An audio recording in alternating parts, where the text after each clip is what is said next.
I'm going to show you how to make this creamy, rich, delicious chicken and wild rice soup. Super easy, all goes in the crock pot. Let's get started. I have about 2 cups of rotisserie chicken that I chopped up. That's the breasts, thighs, and everything. I have 2 carrots.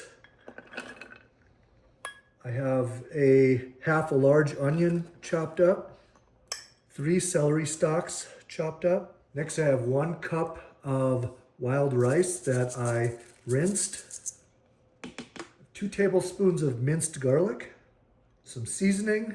Please check in the description for the entire recipe. Lastly, we have 6 cups of chicken broth. We're going to cook this on high for about 3 hours. Since the chicken is cooked, it won't take that long. So we're going to go ahead and check back here in about 3 hours. Okay, we are almost 3 hours in. Our vegetables are soft. Rice is cooked. Next, we're going to add 2 cups or a pint of heavy whipping cream.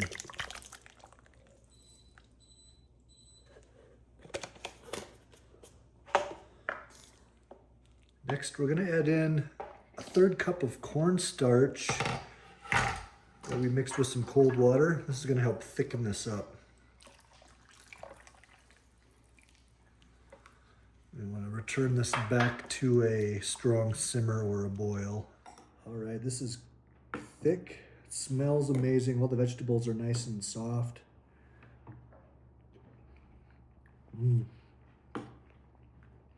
Super creamy. That heavy whipping cream really does a lot for the creaminess. The wild rice is there. It's soft, not crunchy, but certainly a good recipe. Give it a try. Let me know what you think. Thanks for watching.